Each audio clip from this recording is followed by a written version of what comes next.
1985 F150 turn signal removal and replacement. We're going to be using this turn signal puller from AutoZone that you can get on loan, and we're going to be using this switch.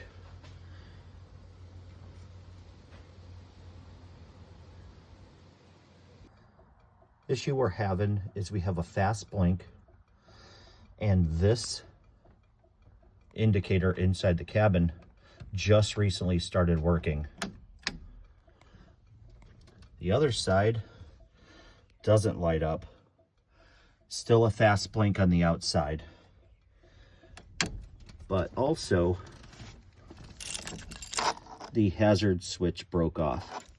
So I can't turn the hazards on, and I'm hoping that the turn signal switch will fix the issues in the cabin. I've already disconnected the battery. The next step was to remove these two screws from the back side of the steering wheel here, and on this side where this hole is, and pull the horn cover off. And then I'm gonna remember that this piece of tape is for this side,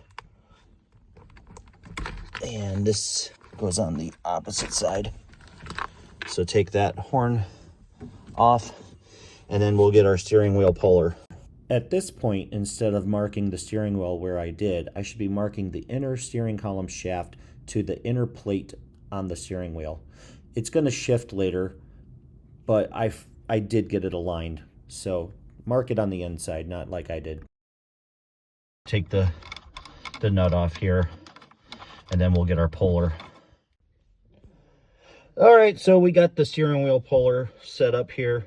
We got the two bolts here that from the kit that fit in the holes on the steering wheel. We got those threaded all the way down.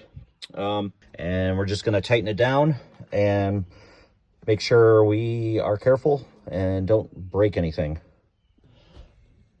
All right, so it didn't take a whole lot of effort to get that broken free. However, it did spin off my mark, so I got to make sure that we get it lined back up properly. In this section of the video, I'm showing you that I have to tear apart the dash a little bit. You got to take that top part there that I'm touching right there out, and then you got to take the little piece underneath the steering column out. There's 3 different size screws. There's 3 up there. There's going to be 2 in this lower piece, and then there's the black piece of plastic that goes around the column. It has 1 screw. Just keep the screws separate. They're all different sizes. That's what I'm showing here. And I'm trying to figure out how I'm going to finagle this big ass wire out. I realize that it's designed to fit through there.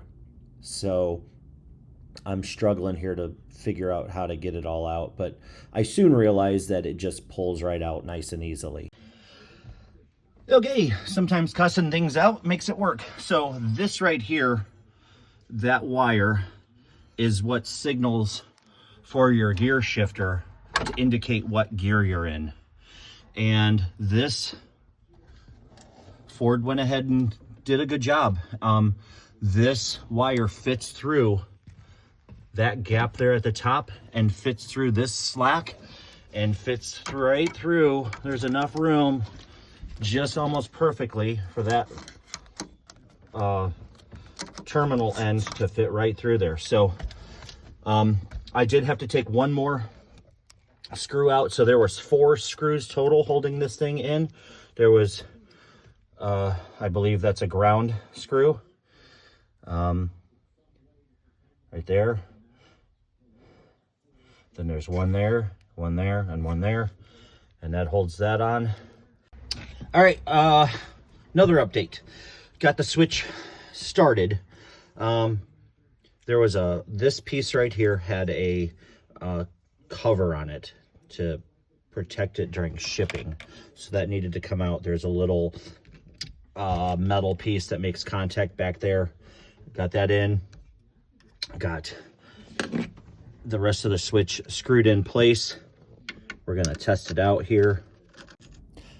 This centerpiece that I'm touching right here is how the steering wheel automatically cancels the turn signal. As the steering wheel rotates, there's a pin where my thumb is touching that engages in the backside of the steering wheel, and as you rotate, either one of those two lugs hits the nubs on the switch there. You kind of see it flick right there, and then as you rotate counterclockwise from the way you were turning, then it engages and clicks it back off. So that's all that rotary switch does. You don't have to have it lined up. It lines itself up on the steering wheel once you reinstall it. That works. I'm gonna go ahead and hook up the rest of the wiring before I put anything back together. I'm gonna test it, so we'll go ahead and do that. All right, well, while I had this dash all pulled apart, I was having issues with this light not working properly and this one only working periodically. So I took a set of, I don't know where the hell they are. Here they are, needle nose pliers, and I wrapped some electrical tape around them. And they're very hard to get into. You can't really get your fingers way back in there. I'm not sure of a good way to change them. Excuse me, to change those. But I wiggled it, and now they seem to both be working. They're still blinking fast, so I got to check my bulbs. The bulbs all work on the exterior, but they might be the wrong kind of bulb, or maybe I need a new turn signal relay. So I'm gonna put some DC4 on there. Make sure that that index is into there, and then make sure that these alignment marks line back up before I spline this all back together. So that's where we're at for right now, and then we're going to continue. Once I get all of this put back together, we're going to continue troubleshooting why these turn signals blink fast. At the 27-second mark in the video, I show you the switch that I did install, the part number. This is the switch that was pulled out. This is the part number that was on it. So if you're looking for a compatible switch, here's the part number that you can go off of. Or you can cycle back to earlier in the video and look at the part that I actually installed. Thanks for watching, and I hope to see you again on the next one. And stay tuned, because the next video I'll show what I do to troubleshoot the fast blinking turn signals. I'm going to look at the bulbs. I haven't had a chance to do that yet.